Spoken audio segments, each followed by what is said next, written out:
Let me show you something about your mind that most people never realize. You think your mind was shaped by logic.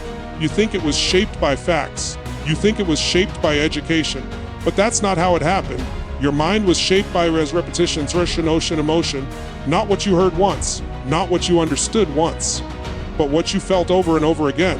Think about it. You didn't learn fear from a textbook. You learned it from an experience.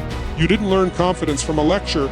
You learned it from a moment where you felt strong, seen, or successful. Emotion is what burned the lesson into your nervous system. Repetition is what kept it alive. That's how beliefs are born. And once a belief is born, your brain protects it like it's the truth, even when it's a lie. Somewhere in your life, something happened. Someone said something, something failed, something hurt, and your brain said, remember this. Not in words, in feeling. And every time something similar happened again, the feeling came back. And every time the feeling came back, the belief got stronger, until one day, you didn't remember where it came from. You just called it who I am. But listen to me carefully. Your personality is not fixed. Your limits are not real. Your beliefs are just emotional habits. And habits can be changed. The reason most people don't change is because they try to use logic to fight emotion. They say, I know I should be confident. I know I should believe in myself. I know this fear doesn't make sense. But knowing doesn't rewire anything. Emotion does. Repetition does. You don't change by arguing with the mind. You change by teaching it something new to feel. Your brain is like a muscle. It fires the strongest path it knows. If the strongest path is fear, it chooses fear. If the strongest path is doubt, it chooses doubt. Not because it wants to hurt you, but because it wants certainty. It wants what's familiar. Even pain can feel familiar. Even suffering can feel safe. So when you say, I want to change, your brain asks one question, what's more familiar, the old pain or the new possibility? If the old pain is more familiar, it will pull you back, not with force, with feeling, a tight chest, a heavy thought, a tired body. And suddenly, you don't feel like acting, not because you're lazy, but because your nervous system is loyal to repetition. This is why real change feels emotional before it feels logical. This is why one powerful experience can change a person forever, because it creates a new emotional reference point, a new identity memory, a new pattern of meaning, and the brain says, oh, this is possible, but one experience is not enough. It must be repeated, felt again, and again, and again, until the new feeling becomes the new normal. That's how confidence is built. That's how courage is built. That's how self-belief is built. Not by waiting to feel ready, but by practicing a new emotional state. You train your mind the same way you train your body, with intensity, with repetition, with purpose. You don't tell your muscles to grow. You stress them until they adapt. You don't tell your brain to change. You move it into a new emotional pattern until it rewires. And once the wiring changes, your thoughts follow, not the other way around. So if you want to change your life, don't start with information. Start with experience. Start with what you make yourself feel, because the feeling you practice becomes the belief you live. And the belief you live becomes the life you recognize as normal. And that's why the first real step to reprogramming your mind is not learning something new. It's feeling something new often enough, strong enough, long enough that your nervous system has no choice but to accept it as truth. Most people think they are making choices, but they're not. They're running programs, silent programs, invisible programs, programs that were installed years ago, and they don't even know it. They wake up the same way, they think the same thoughts, they react the same way, they make the same excuses, they feel the same emotions. Different day, same internal pattern. That's autopilot, and autopilot feels comfortable because it doesn't require awareness. Your mind loves efficiency, it loves shortcuts, it loves anything that saves energy. So once it finds a pattern that works, even a painful one, it locks it in. If avoiding risk once protected you, your brain learned avoidance. If staying quiet once kept you safe, your brain learned silence. If quitting once stopped the pain, your brain learned quitting. And now, years later, you call it personality. You say, that's just how I am. No, that's just what you practiced. Autopilot is powerful because it feels like truth. It feels like logic. It feels like instinct, but it's just repetition. Your mind doesn't ask, is this the best way? It asks, is this the familiar way? And familiar feels safe even when it's costing you your future. That's why someone can want success and still sabotage themselves. That's why someone can want love and still push people away. That's why someone can want change and still choose comfort, because the software is old, but it's trusted. The brain says, I know this road. I survived this road, let's stay here, even if that road leads nowhere. Autopilot shows up as reactions. Someone criticizes you and you shut down. Someone challenges you and you get defensive. Something feels uncertain and you delay. You don't decide those reactions. They happen because they were rehearsed. And the more they were rehearsed, the faster they fire, like a reflex. Like touching a hot stove and pulling your hand back before you even think. That's what most people are living as. A collection of reflexes from their past, and they think it's their present. But here's the danger. Autopilot creates a future that looks exactly like the past. Same fears, same limits, same stories, just in new situations. And the mind calls it normal. Normal to doubt yourself, normal to settle, normal to wait, normal to hold back. Not because it's right, but because it's known. The mind would rather be certain than successful. It would rather be familiar than free.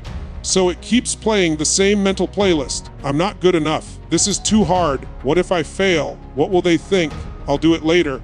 And every time you listen, the program gets stronger. Not because it's true, but because it's repeated. The moment you become aware of this is the moment power returns. Because now you can see that your thoughts are not commands. They're habits. And habits can be replaced. But not while you sleepwalk through life. You can't upgrade software you don't know is running. You can't interrupt a pattern you don't notice. That's why awareness is the first crack in autopilot. The second you pause and ask, why did I react that way? You step out of the program. The second you question, is this really me? You create space. And in that space, a new choice can appear. Not forced, not perfect, just different. Different breaks the loop, and breaking the loop is how you stop living on yesterday's settings. Autopilot is not your enemy. It was designed to protect you. But it was designed for an earlier version of you. And if you don't update it, it will keep trying to keep you safe in a life that no longer fits. So the real question becomes not what you want, but what you've been running. And whether you're ready to stop letting the past decide how today feels. Most people think change comes from inspiration. They think it comes from motivation, from books, from videos, from waiting until they feel ready. But that's not what creates real change. Change happens when pain becomes louder than comfort. Right now, every human being is driven by two forces. One, the desire to avoid pain. Two, the desire to gain pleasure. And whichever one feels stronger in the moment controls what you do. If staying the same feels safer than changing, you stay the same. If staying the same feels easier than changing, you stay the same. Even if you hate where you are. Because comfort is not happiness. Comfort is familiarity. You can be comfortable and miserable at the same time. People don't change when life is hard. They change when staying the same becomes harder than changing. Think about it. How many times did you say, I'll start tomorrow, I'll change next month? I just need more time. Not because you couldn't change, but because the pain wasn't big enough yet. The comfort of the old life was still stronger than the discomfort of the new one. So the mind says, wait, and waiting feels reasonable until one day something happens. A loss, a failure, a moment of truth. And suddenly the pain breaks through the comfort. And you say, no more, not politely, not slowly. You say it with your whole body. And in that moment, your standards shift. Standards are not what you want. They are what you will no longer tolerate. You don't change because of desire. You change because of decision. And decision comes when pain reaches a breaking point. That's why some people change in an instant. Not because they learned something new, but because they felt something deeply enough that their nervous system said, never again feeling this weak, never again feeling this trapped, never again feeling this small. Pain can be a gift if it pushes you into truth. But most people use pain as a reason to retreat. They say, this hurts, so I'll stop. The ones who transform say, this hurts, so I must change. Same pain, different meaning. Comfort is dangerous because it whispers. It says, just rest, just wait, just don't rock the boat. And years go by in that whisper. Pain, when it's strong enough, shouts. It interrupts the pattern, it forces awareness, it forces choice. And choice is the doorway to change. That's why growth rarely comes from convenience. It comes from crisis. Not because crisis is required, but because crisis breaks certainty. It breaks the illusion that the old way still works. If you want instant change, you must stop negotiating with the past. You must stop making excuses for patterns that are costing you your future. You must link pain to staying where you are. Not abstract pain, real pain. What does it cost you to stay like this? What does it cost your confidence, your family, your health, your time? Because until staying the same feels dangerous, the mind will protect it. But the moment staying the same feels painful, the brain looks for a new path, not because it loves risk, but because it hates pain more. This is not about suffering. This is about leverage. Pain is leverage. It moves you when comfort cannot. It gives you the energy to break an old identity, because identities are sticky. They don't dissolve with logic. They dissolve with emotional intensity. You don't say, I should change. You say, I must change. And must is different than should. Must carries force. Must carries urgency. Must rewires the system. Most people wait for life to create that pain. They wait for disaster. They wait for loss. They wait for regret. But the powerful create it consciously. They tell the truth early. They see the cost now instead of later. They don't wait for rock bottom. They build a new floor. They turn discomfort into direction. And in that moment, comfort loses control. Because now the pain of staying the same is greater than the fear of moving forward. And when that shift happens, change is no longer a struggle. It becomes a necessity. And necessity is the most powerful force in human behavior. Where your focus goes, your life goes. Not your wishes, not your goals, not your intentions. Your sus focus. Because your brain does not experience reality as it is. It experiences reality as you frame it. Two people can live the same moment and feel completely different emotions. Same event, different focus. One sees loss, one sees lesson, one sees fear, one sees challenge, one sees the past, one sees possibility. And the emotion follows the focus every time. Your nervous system is like a spotlight. Whatever you shine it on gets brighter. If you focus on what's missing, you feel empty. If you focus on what's wrong, you feel frustrated. If you focus on what could fail, you feel anxious. Not because those things are stronger, but because you made them louder. The mind cannot hold two dominant focuses at once. You can't deeply focus on gratitude and despair at the same time. You can't fully focus on growth and feel helpless at the same time. One must give way, and whichever one you feed becomes the state you live in. Most people believe emotions happen to them.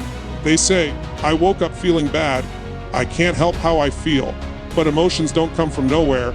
They come from what you're paying attention to. Your focus is asking questions all day long. What if this goes wrong? Why does this always happen to me? What's the point? And your brain answers the question, you ask it. If you ask it disempowering questions, you get disempowering answers. And then you say, see, this is just how life is. But it's not life, it's your lens. Change the question, and you change the state. What can I learn from this? What's still in my control? What does this make possible? Now the body feels different.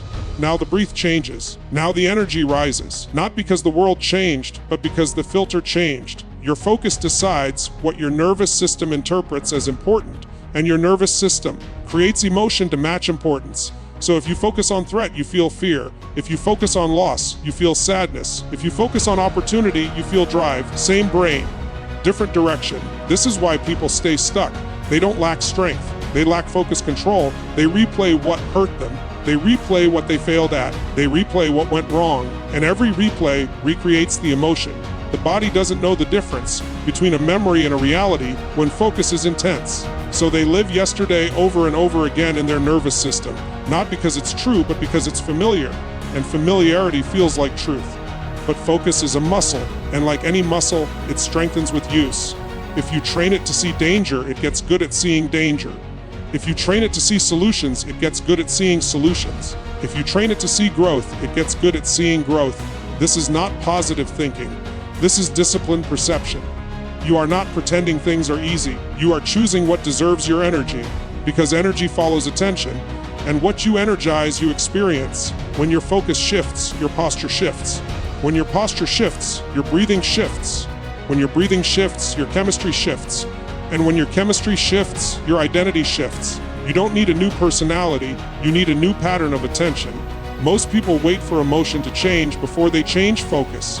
But the order is reversed. You change focus first, emotion follows. Not because you force it, but because your nervous system has no choice. It must respond to what you emphasize. So the real question becomes, what are you training your focus on every day? What do you rehearse in your mind? What do you search for in moments of stress? Do you look for proof that you're failing or proof that you're learning? Do you look for reasons to stop or reasons to grow?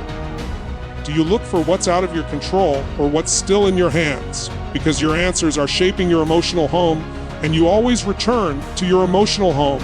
Focus is not about ignoring reality, it's about choosing meaning. And meaning is the gateway to emotion. If something means defeat, you feel defeated. If something means training, you feel determined. If something means rejection, you feel unworthy. If something means redirection, you feel hopeful. Same event, different meaning, different state. You don't control every situation, but you do control what you give significance to. And significance is what creates feeling. So when life challenges you, the question is not what happened. The question is, what are you focusing on now? Because that focus is deciding how you feel and how you act and what you become next. Nothing in your life has meaning until you give it meaning. Read that again with your nervous system, not your logic. Events don't control you. Circumstances don't control you. Other people don't control you as meaning controls you, because meaning creates emotion, and emotion drives behavior. The same event can break one person and build another. Same loss, same failure, same rejection. One person says, "This means I'm not enough." Another says, "This means I must grow." Same event, different meaning, different destiny. Your brain is a meaning-making machine. It cannot stop itself. When something happens, it immediately asks, what does this mean about me? What does this mean about my future? What does this mean about what's possible? And the answer you give becomes the feeling you live in. If something means humiliation, you feel shame. If something means danger, you feel fear. If something means opportunity, you feel hunger. Emotion is just the echo of interpretation. Most people think their emotions come from life. They say, life made me angry, life made me sad, life made me afraid. But life didn't do that. Meaning did. Because life gave you facts, and your mind gave you a story, and you're living inside the story. Somewhere in your past, something happened, and your brain decided what it meant. Maybe it meant, I'm not smart. Maybe it meant, I can't trust people. Maybe it meant, I always fail. And once that meaning was chosen, the brain started looking for proof. Not truth, proof. And every time something matched the story got stronger, until it felt like reality. Not because it was accurate, but because it was rehearsed. Meaning is powerful, because it feels automatic. You don't sit down and say, let me create a negative interpretation now. It just appears, like a reflex. But reflexes are trained, and what was trained can be retrained. If you change the meaning, you change the emotion. If you change the emotion, you change the action. If you change the action, you change the result. That's the chain. Meaning, emotion, action, outcome. Break the first link, and the whole chain changes. Look at struggle. Struggle can mean, I'm failing. Or struggle can mean, I'm training. One produces shame, the other produces strength. Look at fear. Fear can mean, I should stop. Or fear can mean, I'm about to grow. Same sensation in the body, different label, different future. Your brain does not care which meaning you choose. It will serve whichever one you feed it. You give it the story, and it gives you the state. So if you keep telling it, this means I'm trapped, it will produce heaviness. If you tell it, this means I must adapt, it will produce energy, not because the world changed, but because the filter did. This is why two people can go through the same trauma and come out completely different.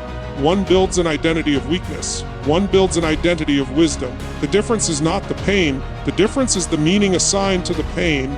Meaning is not found, it is chosen. And what you choose, you practice. And what you practice becomes default. And what becomes default becomes personality. Most people don't suffer from what happens. They suffer from what they think it means. They suffer from the story they keep repeating. They suffer from the interpretation they never questioned. If you want to reprogram your mind, you don't start with behavior. You start with definition.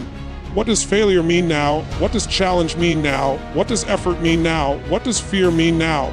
Because the moment you redefine something, your emotional reaction must change. It has no other option. You don't need to eliminate problems. You need to upgrade interpretation.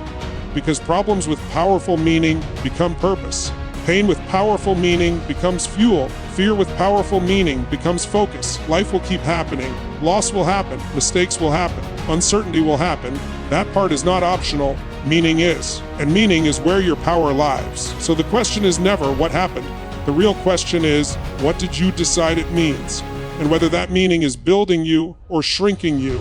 Because whatever you decide it means, your nervous system will obey. And whatever your nervous system obeys, your future must follow.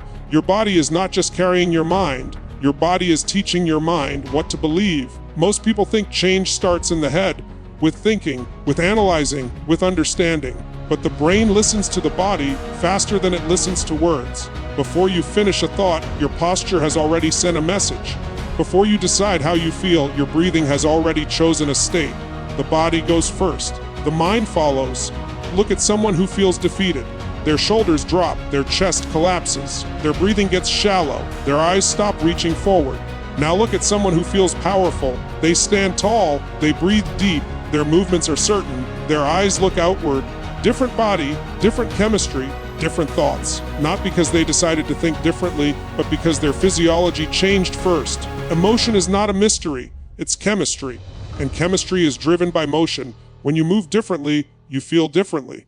When you feel differently, you think differently. When you think differently, you act differently. And when you act differently, your life responds differently. This is why sitting still in fear keeps fear alive. The body is holding the pattern. The lungs are shallow, the muscles are tight, the nervous system is signaling danger. And the brain says, something must be wrong. Not because something is wrong, but because the body looks like danger. You don't have to wait to feel confident, to move confidently. You move confidently and the feeling follows.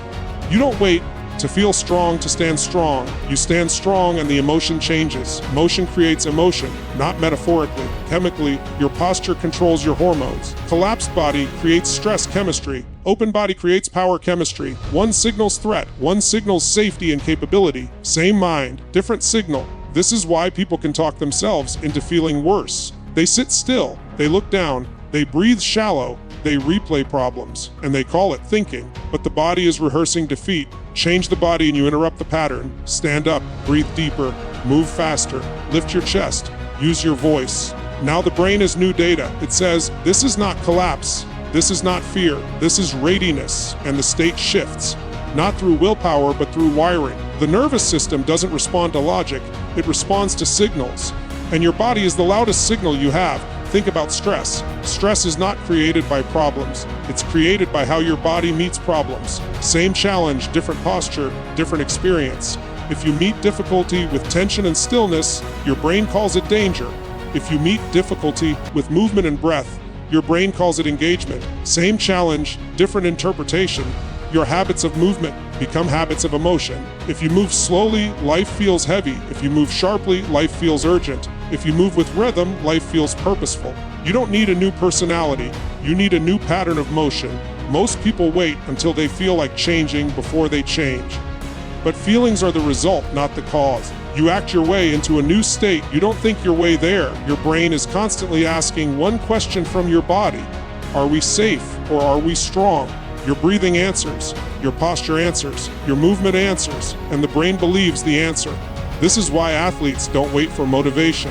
They move first. And in moving, they create the state they need to perform. This is why confident people look confident before they feel confident. The feeling comes second. Your body is a remote control for your nervous system, sludge, and you turn on survival mode, stand tall, and you turn on performance mode, breathe shallow, and you turn on anxiety. Breathe deep, and you turn on clarity. You don't need more discipline in your thoughts. You need more command of your physiology.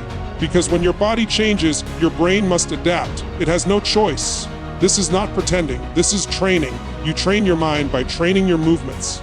You teach your brain who you are by how you carry yourself. The fastest way to change how you feel is not to explain yourself a better story.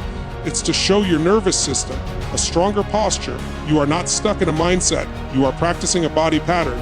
And the moment you interrupt that pattern, the chemistry changes, the emotion changes, the thought changes, and the behavior changes. Your body is not just along for the ride. It is driving the experience. And when you take control of your physiology, you take control of your state. And when you control your state, you control what becomes possible next. Every action you take is loyal to who you believe you are, not who you want to be, not who you admire, not who you talk about becoming, who you identify as. Your behavior is just a mirror of your identity. If you see yourself as a quitter, quitting feels natural. If you see yourself as disciplined, discipline feels normal. Not because it's easy, but because it matches the story of you. Most people try to change behavior without changing identity. They say, I'll try harder. I'll be more motivated. I'll force myself. But effort cannot defeat identity. You can act against who you believe you are for a short time, but never for a lifetime, because the mind always pulls you back to what feels familiar, not what feels right. What feels airs like youth. Think about it. If you see yourself as unhealthy, every healthy action feels temporary. If you see yourself as confident, confidence feels expected. Identity is the thermostat. Behavior is the temperature. You don't fix the temperature by yelling at the air. You change the setting. Your brain is always asking one question before it lets you act. Is this who I am? If the answer is no, it creates resistance, fatigue, doubt, delay. Not because the action is wrong, but because it threatens the self-image. And the brain's job is to protect identity, even if the identity is small. Somewhere in your life, you decided who you were, not consciously, emotionally. Maybe it was a failure, a rejection, a comparison. And you said, that's me, not in words, but in feeling. And once that feeling became familiar, it became an identity. And once it became an identity, it became a boundary. You don't rise to your goals. You fall to your identity. You don't act like your dreams. You act like your self-image. That's why some people sabotage success, because success feels unfamiliar and struggle feels like home. Not because they like suffering, but because suffering matches their definition. The fastest way to change behavior is not to fight the habit, it's to change the label. Stop saying, I'm trying to be disciplined. Start saying, I am disciplined. Not as a wish, as a decision. Because the brain obeys declarations more than intentions. Identity is built through evidence. Every time you do something, your brain asks, what does this prove about me? If you quit, it proves weakness. If you show up, it proves strength. And whatever you prove, you become. Not instantly, but inevitably. That's why small actions are so powerful. They are not small to the brain. They are votes for who you are. Every time you keep a promise, you vote for trust. Every time you face fear, you vote for courage. Every time you stay consistent, you vote for discipline. And the identity with the most votes wins. You don't wait to feel like a leader, to act like one. You act like one, and the feeling follows. You don't wait to feel strong, to train. You train and strength becomes who you are. Identity is not something you find, it's something you practice. Most people say, I'll believe in myself when I see results. But the order is backwards. You see results after you decide who you are. You don't become confident after success. You become successful after confidence becomes normal. When identity changes, willpower becomes unnecessary. You don't have to force yourself to act in alignment with who you are. A disciplined person doesn't argue with discipline. A committed person doesn't negotiate with commitment. A strong person doesn't wait for courage. They move because movement matches the self-image. This is why language matters. Every time you say, I'm bad at this, you lock the identity. Every time you say, I always fail, you reinforce the boundary. But every time you say, this is who I am now, you create a new line in the story. Identity is the deepest form of control. Change the story, and the behavior has to follow. Not through pressure, but through alignment. You are not your past. You are not your patterns. You are not your mistakes. You are the meaning you give to what you repeat. And the moment you decide who you are with certainty, your actions will start obeying that decision without a fight. Action is the language your nervous system believes, not thought, not intention, not emotion. Action. You can think something new and still be the same person. You can feel inspired and still return to old patterns. But when you do something different, your brain has to update, because action creates proof. Most people confuse motivation with transformation. They say, I feel ready now, I feel inspired now, I feel like I understand. But understanding does not rewire identity. Feeling does not rewrite belief. Action does, because the brain only trusts what you demonstrate. Every time you take action, your mind asks, what does this prove about me? If you hesitate, it proves fear. If you delay, it proves doubt. If you move forward, it proves capability. And whatever you prove becomes the new rule. Not because you said it, but because you lived it. This is why people can listen to powerful ideas and still not change. They collect insight, but they don't collect evidence. And the brain does not reprogram with words. It reprograms with experience. One bold action can do more than 1,000 thoughts, because a thought is invisible to the nervous system. But a decision followed by motion is undeniable. When you act, you interrupt the old pattern.